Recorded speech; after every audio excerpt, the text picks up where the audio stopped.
Galera, beleza? Estamos aqui novamente para a aula 2 e vocês já perceberam que nós estamos organizando a ideia de vocês com as duas revisões do que nós já vimos para nós darmos continuidade às nossas aulas. Nós vamos falar agora sobre Física 2, para vocês se orientarem, se organizarem aí. Movimento circular uniforme. O movimento circular uniforme, nós vamos ter a mudança da posição no decorrer do tempo, onde a velocidade é constante, certo? Só relembrando que no movimento circular uniforme nós temos dois tipos de aceleração, aceleração centrípeta e aceleração tangencial, onde a aceleração centrípeta ela é constante, é ela que vai fazer com que o móvel mude a direção da sua velocidade. Quem é constante é a aceleração centrípeta. Mais uma vez ressaltar, a aceleração tangencial ela é nula. Só para lembrar aí, galera, nós vamos começar com as características do movimento circular uniforme, do MOVE, e nós vamos falar do período. Lembra do período que nós vimos na sala? Que é representado pela letra T. O período é o tempo necessário para que um evento volte a ocorrer, não é? Então, esse tempo ele só é chamado de período se nós tivermos um evento completo, um movimento completo.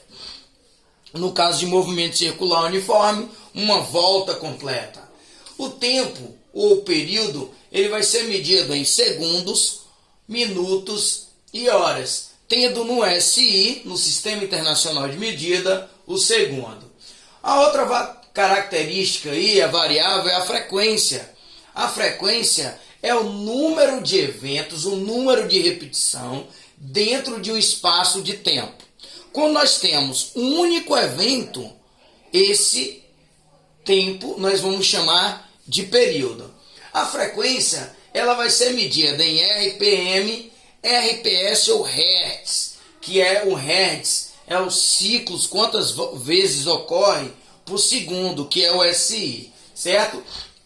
Para nós termos uma parte de cálculo, uma parte matemática aí, para comprovar o que nós falamos, nós vamos ter a seguinte equação: F vezes T é igual a 1, ou seja, frequência é o número de eventos sobre o período, 1 sobre T, ok? Alguns exemplos aqui que vocês vão ter algumas dificuldades de transformar Hertz, RPM em Hertz ou Hertz em RPM. É simples. Aqui, um exemplo: uma roda gira a 120 rotações por minuto, 120 RPM. Calcule sua frequência em Hertz e seu período em segundos. Ou seja, quando a gente está de RPM para Hertz, você vai dividir por 60. Então 120 dividido por 60 dá 2 Hertz. E a frequência, o período, melhor dizendo, é 1 sobre essa frequência. Então vai ser 1 sobre 2, 0,5 segundos, que é o que ele está pedindo aí, que é o SI. Outra coisa que nós temos que lembrar é o que é velocidade angular, que é representado pelaquela letrinha, lembra? O W aí de cabeça para baixo, uma letrinha grega que nós vamos chamar, lembra aqui? Uma letrinha grega. Aqui, nós vimos uma outra letra grega chamada φ, e nós estamos vendo aqui agora θ, mas representa também ângulo. Ou seja, a velocidade angular é a variação do ângulo sobre a variação do tempo. Então nós vamos ter aí uma relação entre ângulo final menos ângulo inicial, né? O segundo aí é um ângulo inicial, onde o sistema de unidade padrão vai ser radiando por segundos. É o SI. Vocês não esqueçam de dar uma olhadinha aqui nesse SI e lembrar que tem que transformar ângulos para radiando. Vocês lembram aí das relações que nós colocamos no quadro, né?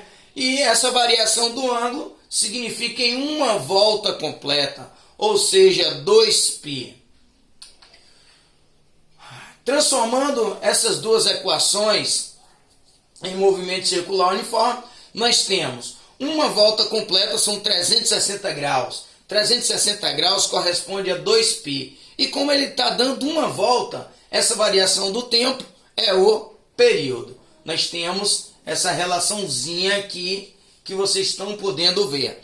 1 sobre o período é a frequência. Então, de uma equação a gente vai derivar em uma segunda, onde 2πf, f é a frequência. Lembrando que, para ser em radiano por segundo, a frequência tem que estar em hertz e o período em segundos. Ok, galera? A outra relação aí, a outra variável é a velocidade linear, que é representada pela letra V, né? E nós temos uma única diferença de velocidade angular e velocidade linear. A velocidade linear, ela depende do raio. Lembra a relaçãozinha que eu fiz? Velocidade angular é a velocidade do movimento de rotação da Terra e velocidade linear é a velocidade que a Terra tem em torno do Sol. É o movimento de translação. Só para a gente fazer uma relaçãozinha, né, para vocês lembrarem. Onde a única diferença foi que eu acrescentei o raio nas duas equações. Então, velocidade linear é 2πr sobre o período ou 2πrf. Agora eu posso relacionar as duas. Qual é a diferença entre as duas? Se eu tenho uma velocidade linear e quero transformar em angular, ou se eu tenho uma velocidade angular e quero transformar em linear, a única coisa que eu vou fazer é acrescentar o raio ou retirar o raio. Sendo assim, eu vou ter uma relação entre as duas velocidades. Essa relação ela vai ser expressa da seguinte equação. Ó, velocidade linear é igual velocidade angular vezes o raio. Sendo assim, nós vamos para o próximo ponto. Essa relação aqui é uma relação que vocês têm que ter mais cuidado, que é o que aparece mais, que são os transmissores que usam movimento circular uniforme, né? Nós vamos ter dois transmissores aqui, o acoplamento de polias com correias e o acoplamento de polias com engrenagem. Aí nós vamos nomear figura 1 e figura 2 para a gente poder explicar. Qual é a característica entre elas? Primeiro, ó, eu tenho polias de tamanhos diferentes, ou seja, de raios diferentes. Se ela tem tamanho diferente, a polia menor ela tem que dar mais voltas para acompanhar a polia maior.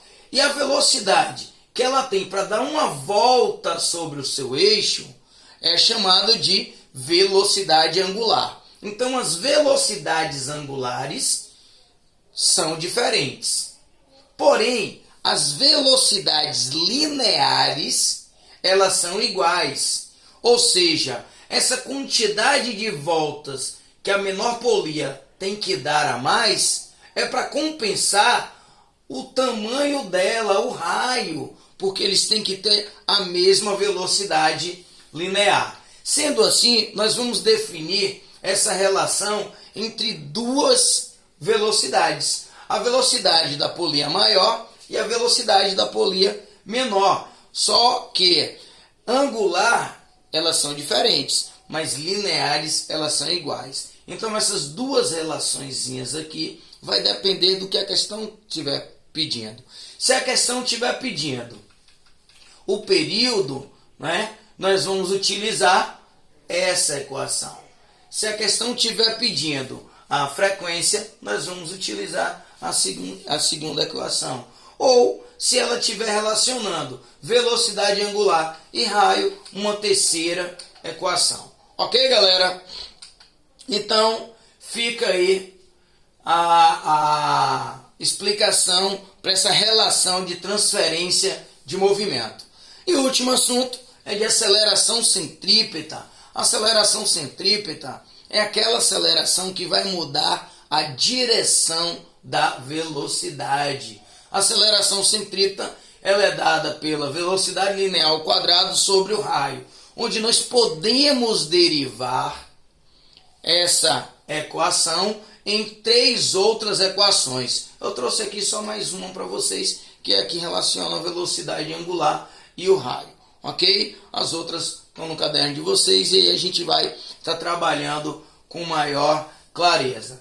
Galera, espero que tenha servido essa outra revisãozinha aqui para a gente relembrar mais um pouquinho e dar continuidade nos nossos estudos, ok? Beijão, abraços e